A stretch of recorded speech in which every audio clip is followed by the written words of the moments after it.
Hello dear students, welcome to all of you. Student IQ classes में आपका स्वागत है।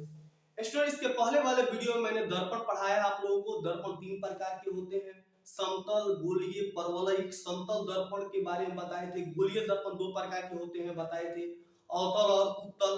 परवलयिक दर्पण वैसा दर्पण जो पूर्णतः गोलीय नहीं होता है। समतल दर्पण में क्या क्या गुण होते हैं। उत्तल दर्पण को अपसारी कहते हैं, अवतल दर्पण को अभिसारी कहते हैं। अब हम लोग इस वीडियो में सेपरेट बताए थे कि आप लोगों को मुझे पढ़ाना है कि गोलीय दर्पण और प्रतिबिंब निर्माण। तो चलिए शुरू करते हैं। जैसे कि आपको यहाँ पर टॉपिक है कि गोलीय दर्पण में प्रतिबिंब निर्माण। तो चलिए शुरू करते हैं। देखिए स्टूडेंट, गोलीय दर्पण जैसा कि मैंने आपको बताया था कि जो गोलीय दर्पण होता है वह आपका दो प्रकार का होता है। एक होता है उत्तल और एक होता है अवतल। ठीक है, उत्तल ये होता है उत्तल, ये उत्तल, और ये होता है अवतल। उत्तल दर्पण का जो परावर्तक सतह होता है वो उभरा हुआ रहता है, सीना तान के रहता है, और ये सीना धंसा के रहता है अपना। यानी अवतल दर्पण का परावर्तक सतह धौसल रहता है, सीना धंसा हुआ रहता है अवतल का, और उत्तल का दर्पण का सीना चौड़ा रहता है। तो वैसा दर्पण जिसका परावर्तक सतह उभरा हुआ रहता है उसे उत्तल कहते हैं, उभरा उत्तल, और धंसा अवतल। तो याद रखिएगा।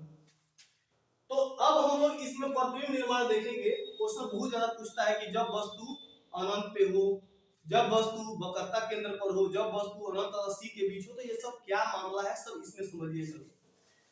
अवतल दर्पण में प्रतिबिंब निर्माण के 6 कंडीशन होते हैं और उत्तल दर्पण में प्रतिबिंब निर्माण के 2 कंडीशन होते हैं, याद रखिएगा। तो आपको सबसे पहले ये याद होना चाहिए कि अवतल दर्पण में प्रतिबिंब निर्माण के कितने कंडीशन होते हैं, तो 6 होते हैं। तो अवतल दर्पण में कितने प्रकार के कंडीशन होते हैं, 6 प्रकार के कंडीशन होते हैं प्रतिबिंब बनने के। और उत्तल दर्पण में प्रतिबिंब बनने के कितने कंडीशन होते हैं, तो 2 कंडीशन होते हैं। तो अवतल में 6 कंडीशन, उत्तल में 2 कंडीशन आपको याद रखना है। अब ये 6 कंडीशन कौन कौन से होते हैं, तो सबसे पहले हम लोग अवतल को निपटा लेते हैं, तब हम लोग उत्तल के बारे में दो पढ़ेंगे। तो देखिए ये जो है ये आपका अवतल दर्पण है, ये है अवतल दर्पण। आप जानते हैं कि इसको क्या बोलते हैं, इसको बोलते हैं बाबू ध्रुव। यहाँ पे ध्रुवी होता है, इसको मुख अक्ष बोलते हैं। यानी ये लाइनिया को हम लोग कहते हैं मुख अक्ष। क्या बोलते हैं, मुख अक्ष। यहाँ पे आपको मालूम होना चाहिए कि इसको बोलते हैं मुख अक्ष। क्योंकि ये गोलीय दर्पण का भाग है तो इसके केंद्र को वक्रता केंद्र बोलेंगे और इसको बोलेंगे छोटा है। इस बात को भी आपको याद रखना है। सी से पी तक की दूरी, यानी सी से पी तक की दूरी, ये देखिए ध्यान से, सी से पी तक की दूरी, ये पी तक की दूरी को हम लोग कहते हैं बड़का आर, यानी वक्रता त्रिज्या। अरे सिंपल बात है भाई, केंद्र से सर्कम्फ्रेंस की दूरी को हम लोग क्या बोलते हैं, केंद्र से इस सर्कम्फ्रेंस की दूरी को हम लोग क्या बोलते हैं, त्रिज्या बोलते हैं। तो उसी तरह सी से पी तक की दूरी को हम लोग क्या बोलेंगे, त्रिज्या बोलेंगे। तो इसमें खाली वक्रता जोड़ देते हैं, इसके केंद्र में वक्रता जोड़ देते हैं तो वक्रता केंद्र, इसको त्रिज्या बोलते हैं तो वक्रता जोड़ देते हैं तो वक्रता त्रिज्या बोलते हैं। बात वही है कि यहाँ पे P और C के बीच की दूरी को क्या बोला जाता है, तो वक्रता त्रिज्या बोला जाता है। त्रिज्या खाली वक्रता जोड़ दीजिए, केंद्र खाली वक्रता जोड़ दीजिए, केंद्र हो जाएगा। और यहाँ पे होता है F। और आप जानते हैं कि C और P को हम लोग कहते हैं R, और ये यहां से यहां तक की दूरी और यहां से यहां तक की दूरी आपस में बराबर होती है। तो r बराबर, क्योंकि दूरी बराबर है, 2 बार f लिख सकते हैं, तो r बराबर हो जाता है 2f। अगर f का मान निकालिएगा तो r यहीं पे रहता है, तो 2 नीचे आ जाता है, तो f r/2 एक फार्मूला बन जाता है जिसको हम लोग को सिद्ध करना है। अभी आप इतना समझिए कि इसको r बोलते हैं। तो ये भी अभी हम लोग को पढ़ने का मुद्दा नहीं है। अभी हम लोग का पढ़ना क्या है, तो देखिए ध्यान से, अभी हम लोग को पढ़ना क्या है, ध्यान से कुछ रूल्स बता रहा हूं जिसको ध्यान दीजिएगा। यदि मुख्य अक्ष के समानांतर किरण जाती है, मुख्य अक्ष के समानांतर जाने वाली किरण, मुख्य अक्ष के समानांतर जाने वाली किरण फोकस से लौटती है। फोकस को हम लोग बोलते हैं मुख्य फोकस, एफ यानी मुख्य फोकस, मुख्य फोकस से गुजरती है। आपको बात को याद रखना है, एक नंबर रूल आपको ये याद रखना है कि यदि यह मुख अक्ष है, इसके समानांतर अगर किरण जाएगी, यदि इसके समानांतर किरण दर्पण पर पतित हो रही है, जा रही है, तो वह किससे होकर गुजरेगी? तो मुख्य फोकस से होकर गुजरेगी। एक नंबर बात आपको रूल में याद रखना है कि यदि मुख अक्ष के समानांतर कोई किरण जा रही है, तो वह मुख्य फोकस से ही गुजरेगी, हमेशा हमेशा के लिए मुख्य फोकस से ही गुजरेगी। और अगर आप होशियार स्टूडेंट हैं तो आप एक ये समझ गए, तो 2 नंबर ये भी समझ जाइए। उल्टा इसका कीजिए कि यदि मुख्य फोकस से किरण जा रही है, उल्टा भी बना दीजिए, सीधा को उल्टा भी सोचना है। यदि मुख्य फोकस से किरण जाएगी, यदि मुख्य फोकस से किरण जाएगी, से किरण गुजरेगी, यदि मुख्य फोकस से किरण गुजरेगी, तो वह मुख्य फोकस से किरण गुजरेगी तो वह मुख्य अक्ष के समानांतर होगी। उल्टा भी हो जाएगा, मुख्य अक्ष के समानांतर होगी, उल्टा भी हम सोच लेते हैं। तो सीधा यही है कि मुख्य अक्ष के समानांतर जाएगी, मुख्य अक्ष के समानांतर जाएगी तो फोकस से गुजरेगी, और यदि उल्टा कर दे तो फोकस से जाएगी तो वो मुख्य फोकस से होकर गुजरती है। ये आपको याद रखना है। यानी यदि यह अवतल दर्पण है, कोई भी दर्पण है उससे मतलब नहीं है, यदि यहाँ पे P है और यहाँ पे F है और यहाँ पे C है, यदि हम ये F से किसी किरण को यहाँ पे गुजारेंगे, यदि F से कोई किरण यहाँ पे आएगी, कहीं से सोचो कि किरण कहीं से भी आ सकती है, तो हमेशा मुख्य अक्ष के क्या होगी बाबू? मुख्य अक्ष समानांतर, यानी इसके समानांतर यह किरण चलेगी, हमेशा समानांतर होकर आएगी। तो फोकस से गुजरेगी तो मुख्य अक्ष के समानांतर, और मुख्य अक्ष से गुजरेगी तो फोकस से होकर जाएगी। दोनों बात को याद रखना है। तीसरा रूल में आपको याद रखना है कि वक्रता केंद्र से जाने वाली किरण, वक्रता केंद्र से जाने वाली किरण, वक्रता केंद्र चूंकि ऐसा समझिए कि माने ऐसा है कि वो जिधर से किरण जाएगी फिर उसी रास्ते से लौट आएगी, आगे रास्ते नहीं मिलता है उसको। तो वक्रता केंद्र से जाने वाली किरण बेचारी वक्रता केंद्र से ही लौट आती है, वक्रता केंद्र से ही लौट आती है, वक्रता केंद्र से ही लौटती है। तो याद रखना है।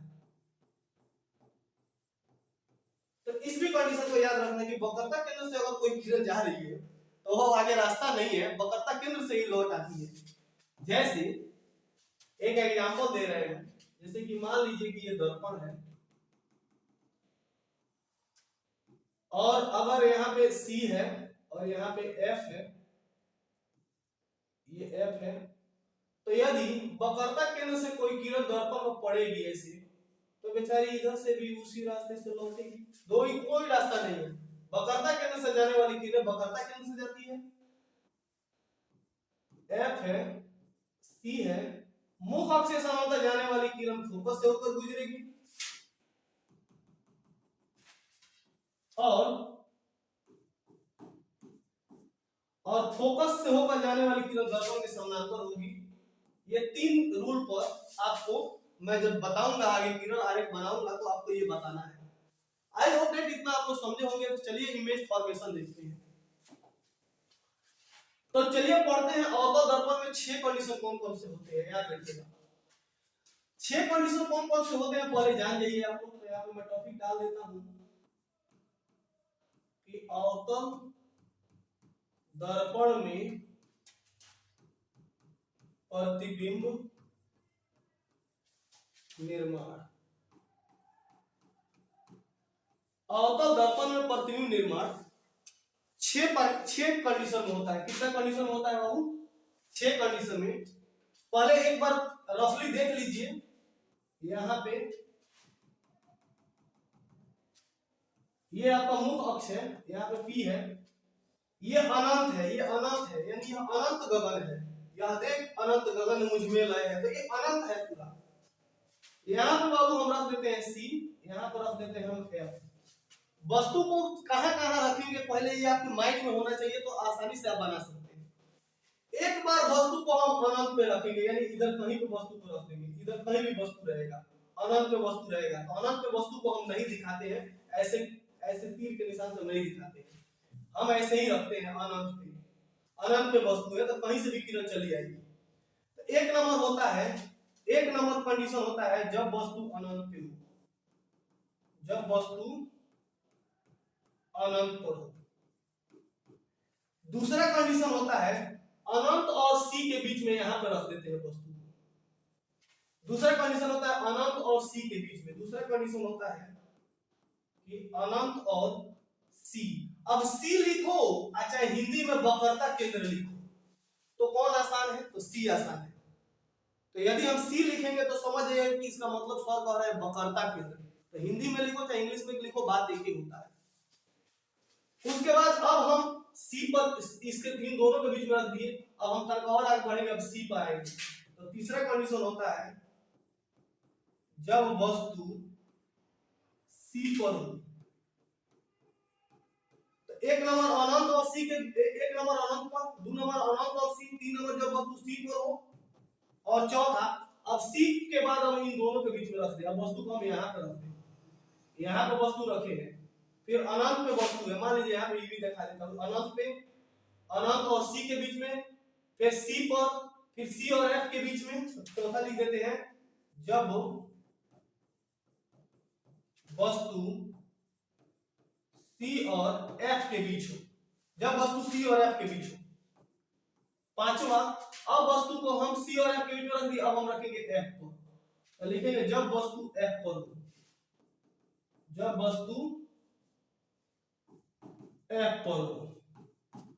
और छठा कंडीशन हम रखेंगे जब वस्तु एफ तथा पी के बीच हो, यानी यहां पे रख देंगे वस्तु। छठा हो जाएगा जब वस्तु एफ तथा पी के बीच हो।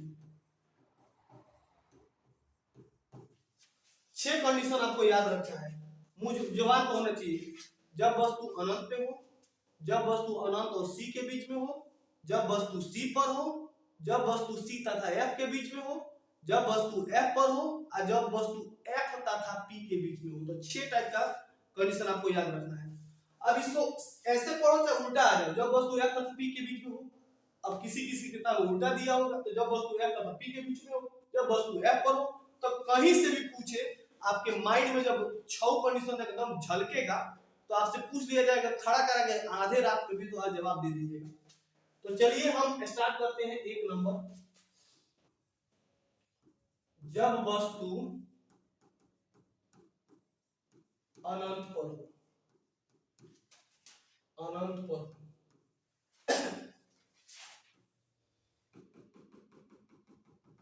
देखिए जब वस्तु अगर अनंत पे हो तो ये P है, ये F है और ये C है। तो अनंत पे वस्तु हो तो मान लीजिए किरण ऐसे समानांतर आ रही है ऐसे, तो ये किससे होकर गुजरेगी? F से होकर गुजरेगी। अरे किरण ऊपर से भी नीचे से भी जा सकती है, तो जब किरण ऐसे जाएगी तो ये भी किससे होकर गुजरेगी? तो ये भी मुख्य फोकस से होकर गुजरेगी। कहां पे कट रहा है? तो कहिएगा सर F पर कट रहा है। देखिए ऐसे आई किरण, मुख्य फोकस से होकर गुजरी, फिर ऐसे जाएगी, मुख्य फोकस से होकर गुजरेगी, यानी F पर कट रही है। तो याद रखिएगा जब जब वस्तु अनंत पे हो तो वस्तु का प्रतिबिंब देखिए अवतल दर्पण में जब वस्तु बाईं ओर प्रतिबिंब बनेगा ना, बाईं ओर बनेगा तो हमेशा उल्टा और वास्तविक बनेगा। तो वस्तु का प्रतिबिंब वास्तविक उल्टा, वस्तु से छोटा, वस्तु से बहुत छोटा, बहुत छोटा, यानी बिंदु साइज का, बिंदु साइज का बनेगा, बिंदु साइज का, बिंदु साइज लिख देते हैं, बिंदु साइज का बनेगा। तो अब आपको याद रखना जब वस्तु अनंत पे हो तो वस्तु का प्रति मुख्य फोकस पर बनेगा। अब उल्टा कीजिए, अब इसको मैं बता रहा हूं, उल्टा कर लीजिए। जब अनंत पे था तो मुख्य फोकस पे बन रहा था, अब उल्टा करो, जब फोकस पे रहेगा तो अनंत पे बनेगा। तो दो को तो ऐसे ही खनी आ गया। जब अनंत पे हो तो मुख्य फोकस पर प्रतिबिंब बन रहा है, अवतल दर्पण की बात कर रहे हैं। उत्तल दर्पण में भी यही होता है, जब अनंत पे हो तो फोकस पर ही बनता है, और जब फोकस पे हो तो अनंत पे। दो कंडीशन खत्म हो गया। लेकिन हमको लिखना बाकी है, तो 1 नंबर लिख लीजिए। तो वस्तु का प्रतिबिंब वास्तविक उल्टा था वस्तु से छोटा। जब वस्तु अनंत हो तो वस्तु का प्रतिबिंब वास्तविक उल्टा, और वास्तविक प्रतिबिंब हमेशा उल्टा होता है, याद रखिएगा। और काल्पनिक प्रतिबिंब हमेशा सीधा होता है, याद रखिएगा। तो वास्तविक प्रतिबिंब हमेशा उल्टा, काल्पनिक प्रतिबिंब हमेशा सीधा। तो वास्तविक उल्टा और वस्तु से छोटा बनता है। चलिए 2 नंबर कंडीशन पे आते हैं हम। अब 2 नंबर कंडीशन, जब वस्तु अनंत, जब वस्तु अनंत तथा सी के बीच में हो, सी यानी वक्रता केंद्र, ये भी आपको मैं हमेशा याद रखना, सी के बीच हो, सी के बीच हो, जब वस्तु अनंत और सी के बीच में हो। तो देखिए ये अवतल दर्पण है,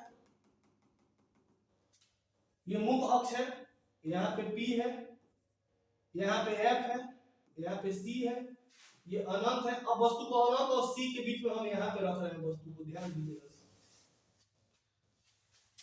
यह मान लीजिए कि आपका A है और B है, वस्तु A और B है।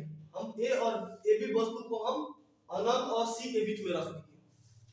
तो आप बताइए इससे जो किरण निकलेगी वो ऐसे किरण आएगी दर्पण पे, और यह किससे होकर गुजरेगी? तो मुख्य फोकस से होकर गुजरेगी। आप स्केल लेकर बनाइएगा, ऐसे स्केल से पालिएगा इसको, और स्केल लेकर ऐसे मिलाइएगा तो एकदम एक्यूरेट मिलेगा। यहाँ पे तो मेरे पास स्केल थोड़े हैं, थोड़ा सा टेढ़ हो जाता है, याद रखिएगा। लेकिन आपको दिमाग में रखना है कि मुख्य फोकस से होकर गुजरेगी। दूसरा कंडीशन बताए हैं कि यदि मुख्य फोकस से किरण होकर गुजरती यहाँ पे आती है, तो दर्पण में क्या होती है? समानांतर होती है, दर्पण के समानांतर होती है। थोड़ा सा ध्यान दीजिए, ये सी है। तो जब यहाँ दर्पण से गई तो मुख्य फोकस से होकर गुजरेगी, और ये यहाँ से गई तो ऐसे गुजरेगी। यानी एक बार और इसको बना देते हैं, ध्यान दीजिए। यह दर्पण है, यहाँ से ये किरण है, ये मुख्य अक्ष है, ये P है, ये F है और ये C है, ये C है। हम यहाँ पे अनंत और C के बीच में वस्तु को यहाँ पे रखे हैं। तो जब यहाँ से किरण जाएगी तो मुख्य फोकस से होकर गुजरेगी, और मुख्य फोकस से होकर जाने वाली किरणें दर्पण के समानांतर होती है। तो वस्तु का प्रतिबिंब आप देखिए यहाँ पे बन रहा है, यानी यह C और F के बीच में बन रहा है, C पर नहीं बन रहा है, C और F के बीच में बन रहा है। तो ध्यान दीजिएगा, दर्पण के मुख के समांतर गई, फोकस से होकर गुजरी, फोकस के से आई, दर्पण के समांतर गई, एकदम F और C के बीच में बन रही है। ध्यान दीजिएगा, F और C के बीच में बन रही है। तो इस बात को आपको याद रखना है। तो लिखेंगे, तो वस्तु का प्रतिबिंब, तो वस्तु का प्रतिबिंब वास्तविक उल्टा, वास्तविक उल्टा और वस्तु से छोटा। ये मान लीजिए A है, B है, तो ये B भाग नीचे आएगा, B1 बोलेंगे, और यहाँ पे A1 बोलेंगे। वास्तविक उल्टा वस्तु से छोटा बनेगा, वस्तु से छोटा बनेगा, वस्तु से छोटा। कहां पे बनेगा? तो C और F के बीच में बनेगा, C और F के बीच में। अब आपसे कोई क्वेश्चन पूछे, जब वस्तु अनंत और C के बीच में हो तो वस्तु का प्रतिबिंब C और F के बीच में बनता है, याद रखना है। जब वस्तु अनंत और C के बीच में हो तो वस्तु का प्रतिबिंब C और कहां F के बीच में बनता है, C और F के बीच में बनेगा, और वास्तविक उल्टा और वस्तु से छोटा बनता है। चलिए तीसरा कंडीशन देखिए, थर्ड कंडीशन देखिए। जब वस्तु अब हम वक्रता केंद्र पर रख देते हैं, वक्रता केंद्र यानी C पर हो, यानी C पर हो। अब वस्तु को हम डाल देते हैं वक्रता केंद्र C पर। तो देखिए वस्तु को वक्रता केंद्र C पर रखने पर क्या होता है। ये P है, ये F है, ये C है, अनंत है। अब हम C पर वस्तु को रखते हैं, यहाँ पे C पर वस्तु को रखते हैं, C पर। तो यहां से जाने वाली किरणें मुख ये फोकस से होकर गुजरेगी, और मुख अब फोकस से होकर जाने वाली किरणें किससे गुजरेगी? ये फोकस से होकर जाने वाली किरण दर्पण में क्या होती है तो समानांतर होती है। वस्तु का प्रतिबिंब एकदम सी पर लाइट बन रहा है, देखिए ध्यान से, जहां पे कटेगा वही वस्तु का प्रतिबिंब बनता है, याद रखिएगा। अगर स्केल से इसको मिलाइएगा तो एक्यूरेट और आगे बढ़िया से कटेगा। लेकिन यहाँ पे तो यदि यह ए था और ये बी था तो ये ए बी1 वस्तु का प्रतिबिंब हो गया, ए बी1 वस्तु का प्रतिबिंब हो गया। तो याद रखिए जब वस्तु वक्रता केंद्र पर हो तो वस्तु का प्रतिबिंब कैसा बनेगा, प्रतिबिंब वास्तविक उल्टा, उल्टा प्रतिबिंब हमेशा ऋणात्मक होता है, उल्टा। और यहाँ वस्तु से बराबर, वस्तु के बराबर बनना शुरू हो गया, वस्तु के बराबर अब बन गया। इसके बाद का प्रतिबिंब हमेशा बड़ा बनते जाएगा, बराबर होगा। अब याद रखना है जब वस्तु C पर हो तो वस्तु का प्रतिबिंब वास्तविक उल्टा और वस्तु के बराबर होता है। तो क्वेश्चन पूछता है कि अवतल दर्पण का वह कंडीशन बताइए कि जहां वस्तु को रखा जाए तो उसी के बराबर प्रतिबिंब मिलेगा। तो कहिएगा वह जगह है वक्रता केंद्र। वक्रता केंद्र में वस्तु को रखते हैं तो वस्तु का प्रतिबिंब एकदम आपको कैसा दिखाई देगा, एकदम आपको जो है उसी के सेम साइज दिखाई देगा। ये 5 सेंटीमीटर का वस्तु है तो 5 सेंटीमीटर का ही दिखाई देगा जब वस्तु वक्रता केंद्र पर हो। चौथा कंडीशन चलते हैं, जब वस्तु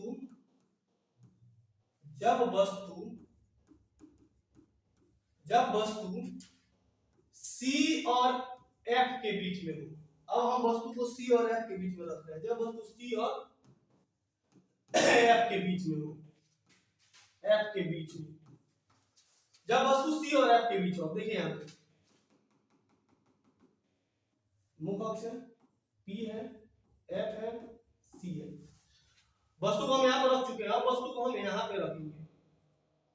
तो यहाँ से जाने वाली किरण मुख्य फोकस होकर गुजर गई, तो ये कहां से गुजर गई, बिल्कुल गुजर गई, समझ रहे हैं। उसके बाद ये जो मुख्य फोकस से होकर जाने वाली किरण है वह दर्पण की क्या होती है, दर्पण के समानांतर होती है। ठीक है, मुख्य फोकस से होकर जाने वाली किरण दर्पण की क्या होती है तो समानांतर होती है। इस बात को आपको याद रखना है, थोड़ा सा ध्यान दीजिएगा। ये थोड़ा सा मैं ऐसे बना देता हूं, इसको ज्यादा ये हो जा रहा है ना तो फिगर थोड़ा सा ये हो जा रहा है। P, F और C, वस्तु को हम यहाँ पे रख रहे हैं। यहाँ से किरण गई, इधर से लौट के चलिए, फिर मुख्य अक्ष के समांतर जाएगी तो फिर ये देखिए ये यहाँ पे बन रही है, यानी आप कह सकते हैं यहाँ पे देखिए यहाँ पे C है,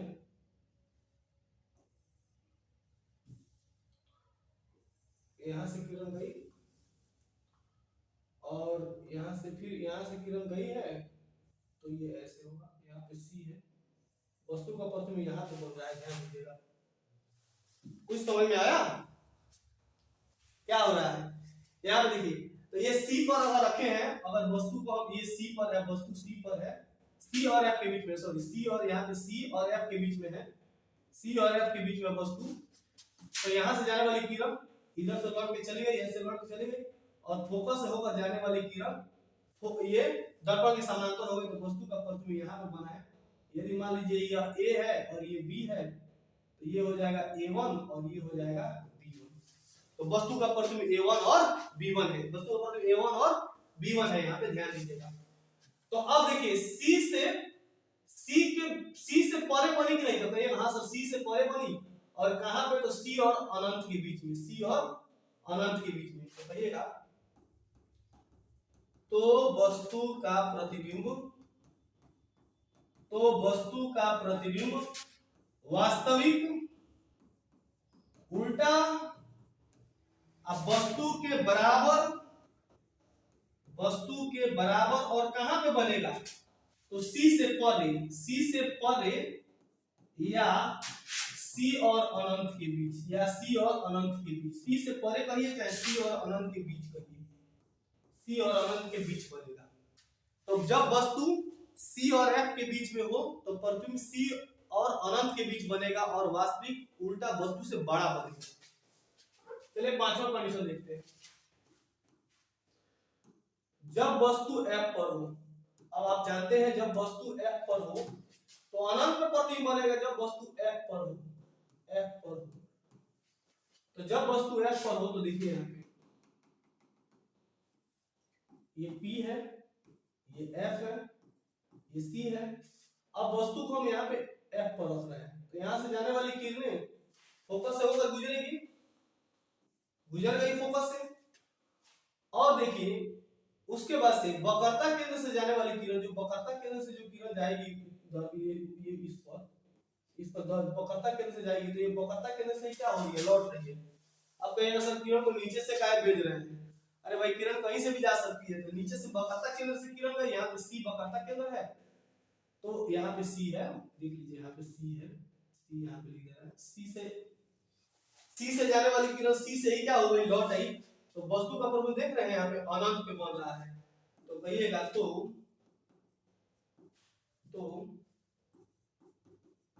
वस्तु का प्रतिबिंब, तो वस्तु का प्रतिबिंब वास्तविक उल्टा अनंत पे बहुत विशाल बनेगा, बहुत विशाल बनेगा। तो फोकस पे हो तो अनंत पे बनेगा। फिगर एक बार और समझिए कैसे बनाए हैं, ऐसे करिएगा तो यहाँ पे P है, यहाँ पे F है, यहाँ पे C है, ये यहाँ पे वस्तु को हम F पर रखे हैं, स्थानांतर किरण गई फोकस से होकर गुजर गई, फोकस से होकर गुजर गई। C से जाने वाली किरण, C से जो किरण जाती है वो C से ही लौट आई तो वस्तु का प्रतिबिंब अनंत पे बन रहा है, याद रखिएगा। C से जाने वाली किरण C से जा जाती है तो एक तो ये हो गया और दूसरा C से गई तो C से वापस आई तो ये समानांतर बनेगा, यानी अनंत पे कहीं ना कहीं प्रतिबिंब बनेगा। तो वस्तु का प्रतिबिंब वास्तविक उल्टा अनंत पर और बहुत ही विशाल बनेगा, याद रखिएगा। छठा कंडीशन देखिए, जब वस्तु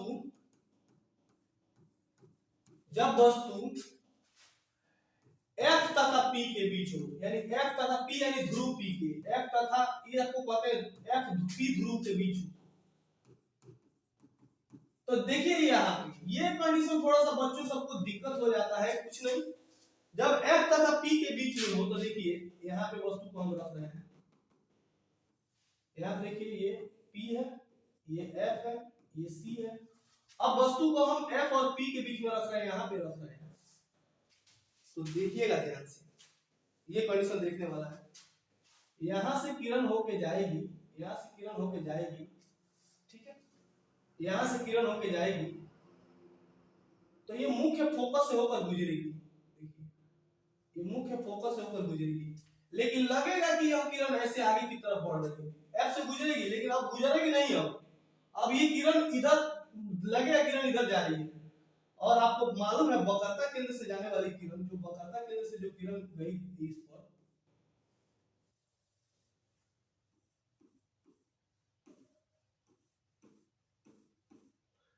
ठीक है, यहाँ पे ये C है, ये C है और यहाँ पे F है।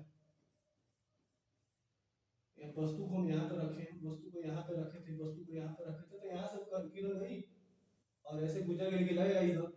और C से जाने वाली किरण, C से जो किरण जाएगी वो अभी लगेगा कि यह इसी रास्ते से लौट, इधर से गई तो इधर लौट आएगी, लेकिन यह लगेगा कि ऐसे ऐसे बढ़ रही है तो कहीं ना कहीं जाके यह कटेगी तो वस्तु का प्रतिबिंब इधर बनना शुरू हो जाएगा। समझ में आया? वस्तु का प्रतिबिंब इधर बनना शुरू हो जाएगा तो वस्तु का प्रतिबिंब उधर बनेगा। एक बार और बता रहे हैं, देखिए यहाँ पे है, ये P है, ये F है, ये C है। वस्तु को यहाँ पे रखें, यहाँ से किरण जाएगी तो ऐसे होकर गुजरेगी, लेकिन लगेगा ऐसे होकर गुजर गई, लेकिन लगेगा कि यह आगे की तरफ बढ़ रही है। और C से जाने वाली किरणें यहाँ पे आएगी और यहाँ पे भी ये डॉट लाइन से ही रहेगा तो वस्तु का प्रतिबिंब यहाँ पे बनेगा, याद रखिएगा। C से जाने वाली किरण ऐसे गई, फिर इधर से ऐसे गई, लौट आएगी, लेकिन लगेगा कि यह इधर आगे की ओर बढ़ रही है तो वस्तु का प्रतिबिंब यहाँ से बनेगा। और कैसा बनेगा तो देखिएगा ध्यान से, कैसा बनेगा तो बनेगा बाबू काल्पनिक, है ना, काल्पनिक सीधा। काल्पनिक पर हमेशा कैसा होता है, सीधा। अब वस्तु से बड़ा और दर्पण के दाईं ओर, और दर्पण के दाईं ओर। देखिए काल्पनिक प्रतिबिंब को पर्दे पर नहीं प्राप्त किया जा सकता है, लेकिन जितना वास्तविक प्रतिबिंब देखे उसको पर्दे पर प्राप्त किया जा सकता था। अब चलिए हम बढ़ते हैं उत्तल दर्पण में प्रतिबिंब निर्माण। उत्तल दर्पण में प्रतिबिंब निर्माण। उत्तल दर्पण में प्रतिबिंब निर्माण हम लोग देखते हैं तो इसमें दो कंडीशन होता है। एक, जब वस्तु अनंत पे हो, जब वस्तु अनंत पर हो, और दूसरा कि जब वस्तु अनंत और पी के बीच में हो, जब वस्तु अनंत और पी के बीच में हो। बस दो ही कंडीशन बनता है। तो एक नंबर कंडीशन देखिए, जब वस्तु अनंत पे हो,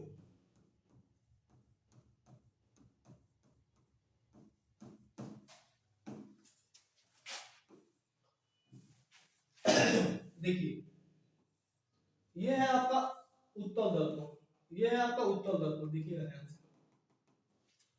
तो उत्तल दर्पण में इसका फोकस इधर होता है और इसका ये सी यहाँ पे होता है, याद रखिएगा। ये उत्तल दर्पण है ना, इसका एफ यहाँ पे होता है और सी यहाँ पे होता है। एफ यहाँ पे होता है और सी यहाँ पे होता है, याद रखना है। यहाँ पे एफ है और यहाँ पे सी है, इस बात को याद रखना है, ठीक है। तो जब वस्तु अनंत पे, जब किरण यहाँ से इस पर टकराती है, यहाँ से किरण गई तो यह इधर ऐसे लौट आती है, लेकिन लगता है कि किरण कहाँ पर बढ़ रही है, आगे बढ़ रही है। उसी तरह जब किरण यहाँ पर पड़ती है तो इधर लौट जाती है, लेकिन लगेगा यह किरण आगे ऐसे बढ़ रही है। जब किरण ऐसे जाएगी ना तो यह ऐसे लौट आएगी, इसको ऐसे लौट आती है। जब किरण यहाँ पे जाती है ना तो ऐसे लौट आती है, लेकिन लगेगा कि वो किधर बढ़ रही है, फोकस की ओर बढ़ रही है। ऐसे किरण जाती है ना तो इधर लौट आती है, लेकिन लगता है कि वो फोकस की ओर बढ़ रही है। तो वस्तु का प्रतिबिंब आपका फोकस पे ही प्राप्त होगा। हालांकि यह किरण को अपवर्तित कर दे रहा है, इसीलिए इसका प्रकाश में अपवर्तक परावर्तक के रूप में होता है। यह उत्तल दर्पण है, इसको अपसारी दर्पण कहते हैं। देखिए कैसे किरण को फैला दे रहा है, इधर फैला दे रहा है, लेकिन लग रहा है कि मुख्य फोकस तो बन रहा है। तो इसके प्रतिबिंब को पर्दे पर नहीं प्राप्त किया जाता, यह हमेशा काल्पनिक प्रतिबिंब बनाता है। तो वस्तु का प्रतिबिंब, तो वस्तु का प्रतिबिंब काल्पनिक, सीधा,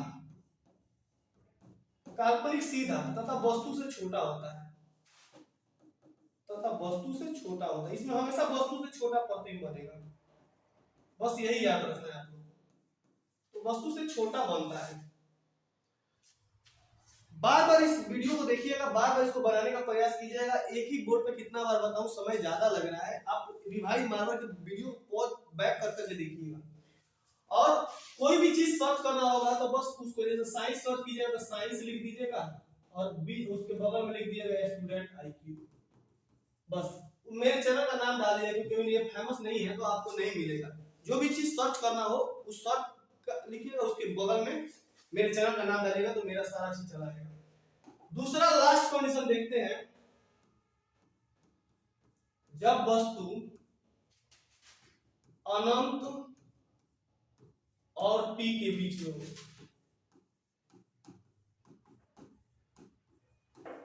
जब वस्तु अनंत और P के बीच में हो तो देखिए ये है दर्पण, यहाँ पे। अब इधर F है और इधर क्या है तो C है। अब देखिए वस्तु यहाँ पे ये अनंत है और यहाँ पे P है, कहीं पे रख लीजिए। मान लीजिए वस्तु को हम यहाँ पे रख दे रहे हैं तो यहाँ से किरणें गई और इधर बैक मार गई, लेकिन लगेगा कि यह किरण किससे होकर गुजरेगी, तो लगेगा कि ये फोकस से होकर गुजर रही है, फोकस से होकर गुजर रही है। ठीक है, ठीक है। तो यहाँ से दर्पण के समानांतर आने वाली किरण किससे होकर गुजर गई, मुख्य फोकस से होकर गुजर गई, यानी दिखाई दे रहा है कि यह होकर F से क्या हो रही है, जा रही है। ठीक है ना। फिर आपको मालूम चलना चाहिए कि यह जो C से जाने वाली किरण, आप वस्तु को ये यहाँ से यहाँ C में मिलाएंगे तो पता लगेगा कि C से जाने वाली किरण पुनः C से वापस लौट जाती है। तो इसको हम पहले यहाँ पे दर्पण पर भेजेंगे इसको, ये दर्पण में भेद दिए, अब सी से इस किरण को गुजारेंगे हम, ये सी से किरण को गुजारेंगे तो देखिए सी से जाने वाली किरण फिर सी से ही क्या होगी, रिफ्लेक्ट होगी, यानी यहाँ पे कट रहा है, देखिए यहाँ पे कट रहा है, तो वस्तु का प्रतिबिंब P और F के बीच में बनेगा, P और F के बीच में बनेगा, और कैसा बनेगा तो काल्पनिक बनेगा और वस्तु से छोटा बनेगा। तो लिख दे, एक बार और देख लीजिए फिगर को, एक बार और समझा दे रहे हैं। यहाँ पे मान लीजिए कि यह दर्पण हो गया, यह दर्पण हो गया, यह आपका F हो गया और यह आपका C हो गया। यहाँ से जाने वाली किरणें यहाँ से गई और ऐसे रिफ्लेक्ट हो गई, यहाँ पर वस्तु मान लीजिए रख दिया गया है, यहाँ वस्तु मान लीजिए रख दिया गया है, तो ये लगेगा कि मुंह के फोकस से होकर गुजर रही है, और फिर सी से जाने वाली किरणें आपकी किससे रिफ्लेक्ट हो जाती है, सी से, तो कट रहा है यहाँ पे, तो वस्तु का प्रतिबिंब यहाँ पे बनेगा। ध्यान दीजिएगा, आप यह स्केल लेके अगर इसको और सी को मिलाइएगा, है ना, देखिए